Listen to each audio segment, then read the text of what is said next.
Y buenas, bienvenidos a la exposición acerca de espirales de transición, que corresponde a la práctica de la semana 12. Como una espiral de transición, principalmente busca reemplazar las curvas bruscas, suavizando el cambio de dirección para los conductores. Uno de los beneficios es que reduce la necesidad de realizar cambios bruscos, haciendo de la carretera más segura y cómoda para los conductores, quienes pueden ajustar su velocidad y trayectoria. Seguidamente, otra de los beneficios es que contribuyen a una conducción más eficiente, fluida, al minimizar las necesidades de frenar y acelerar de manera brusca. En esta parte podemos observar los componentes de una transición, que sería transición uno, curva circular, y la transición 2, como por ejemplo el PI y el radio. Em, Seguidamente tenemos el procedimiento. Principalmente para las condiciones para colocar una espiral, según la norma de diseño geométrico de carreteras del 2003. Como dato tenemos únicamente la velocidad en kilómetros por hora. Como podemos observar en la parte de abajo, en la tablita, tenemos la velocidad, que es de 40 kilómetros por hora, para lo cual nos correspondería un 160 de radio mínimo, para no introducir transiciones. Seguidamente, lo que tiene que ver con la identificación de los datos, principalmente debemos tomar los datos de radio y ángulo de flexión que nos van a servir a la hora de colocar la transición. Y estos datos han sido tomados de la curva a partir de los datos del Civil 3D. Para generar la espiral, principalmente se elimina la curva a partir del editor de geometría con el comando eliminar entidad. Seguidamente, para colocar la espiral, se ocupa el comando de espiral libre a partir de dos entidades. Estas entidades van a ser las tangentes, por eso el siguiente paso sería elegir las tangentes. Seguidamente es la evaluación del ángulo de deflexión, si es mayor o menor a 180, la colocación de radio, que es el dato de la curva, y seguidamente se coloca la longitud de la espiral. Finalmente, los resultados que tenemos, podemos observar un antes y un después. Aquí simplemente sería la curva. Y en la parte derecha se puede observar cuando ya se agrega las transiciones. Como podemos observar, los datos también son diferentes. Y aquí también se puede observar la transición uno, la curva circular, y la transición 2 con su respectivo ángulo de deflexión, su radio y la longitud de cada uno de los componentes. Y así seguidamente para todas las curvas que se han considerado para agregar transiciones. Eso sería todo. A continuación, mi compañero. Hola, buenas noches. Mi nombre es Carlos Viñán.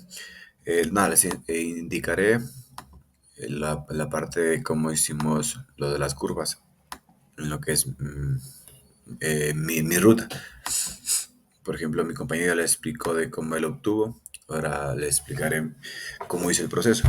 Porque me basé en el libro del ingeniero, en cual también nos ponía cómo podíamos obtener el radio máximo según la velocidad. Pero también nos facilitó también con unas tablas en cual ya era más directo y yo usé esa tabla. Por ejemplo, aquí tenemos velocidades específicas y el radio máximo para cada curva, ¿no? Y aquí a continuación les mostraré la siguiente tabla, que esta la hice mediante el Excel de una actividad que ya tuvimos y simplemente en esta le puse los radios máximos para cada curva, ¿no? Para cada transición de lo que se va a diseñar.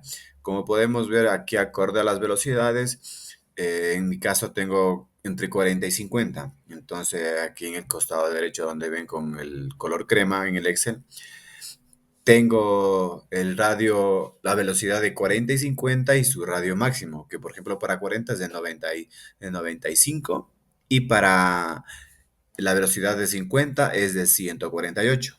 Entonces, en base a esto, veo los radios de cada curva y le aplico donde se puede, donde nos coincide el radio, ¿no? O sea, que sea inferior a la que nos propone. Entonces ahí obtuve los resultados que están viendo a continuación, el de si cumple, no cumple. Entonces con eso yo me puedo ayudar para más adelante ir directamente a cada curva donde se puede aplicar y hacer la espiral que ya les indicaré a continuación. En esta siguiente diapositiva, por ejemplo, podemos ver la longitud de la espiral. Claro, también se enfoca en base a la velocidad específica. Como les venía mencionando, por ejemplo, la mía es mi velocidad es entre 40 y 50. Entonces, aquí ya me define la espiral. Tanto para la velocidad de 40 tenemos de 22 metros y una velocidad específica de 50 sería de 28 metros. Como aquí ya tengo el cuadro que les había mostrado anteriormente en el Excel, aquí simplemente, por ejemplo, integro, aumento lo que es el tamaño de la espiral. Por ejemplo, directamente voy a las curvas que sí aplica, ¿no? Y acorde también a la velocidad, se le pone la longitud de la espiral. Para a continuación tener los siguientes resultados. Mira, aquí por ejemplo, ya se trabaja en el Civil 3D. Aquí es, por ejemplo, la curva número 2, el antes de cómo estaba diseñada, que es una curva normal. Y en la siguiente diapositiva, por ejemplo, ya se puede ver que está ya realizado con la espiral. Como podemos ver, tenemos el primer tramo que está en la espiral, el segundo que es la curva y terminamos con otra espiral. De la misma forma se hizo el proceso para cada curva que era posible efectuarla y al final obtuvimos el siguiente resultado. Esa tabla se enfoca igualmente, se la saca desde el Excel y se puede ver todos los cambios realizados en las curvas que se podía aplicar. Eso es todo y muchas gracias.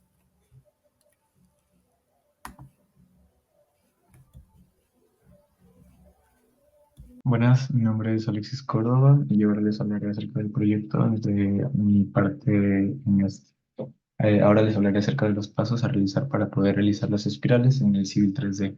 El primer paso es que se debe elegir las condiciones de la curva en base a esta tabla que toma dos puntos importantes que son el BCH, que es la velocidad, y el radio de la curva.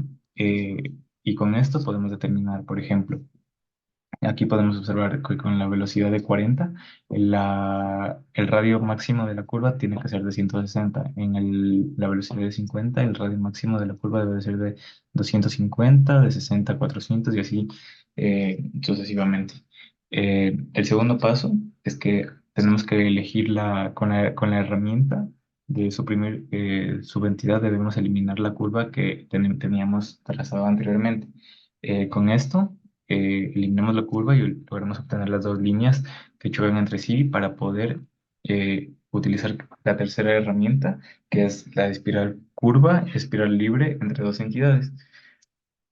Con esta lo que realizamos es seleccionar, como ya lo dije, al eliminar la curva anterior, vamos a obtener las dos líneas, perdón, que chocan y esas van a ser ambas entidades. Entonces, a la hora de elegir la primera y la segunda línea, eh, ya las va a identificar. Como cuarto paso, tenemos que colocar el radio original de la curva, el radio de la curva que ya habíamos eliminado anteriormente, ese radio lo tenemos que, que volver a colocar. Como penúltimo paso, debemos colocar el valor de la espiral, que en este caso fue de 50, y por último se debe colocar el valor de la intertangencia, que en este caso también fue de 50. Estos de aquí son todos los pasos para poder realizar las espirales en la herramienta de Civil 3D. Bueno, además de esto, aquí podemos observar que en la práctica tuvimos que seleccionar 5 curvas de nuestra ruta, por lo cual aquí voy a presentar mis 5 curvas, que como se puede observar, esta es la curva antes de realizar el proceso de las espirales, y aquí cómo podemos identificarlo porque aquí podemos observar el PC, el PT y el MID, que sería el PI, mientras que a la hora de ya realizar el proceso de las espirales, podemos observar que aquí solamente nos indica el PI. Esta es la segunda curva, la tercera curva, la cuarta curva y la quinta curva, que como lo dije, si se puede ver, es igual en todas estas de aquí. Muchas gracias.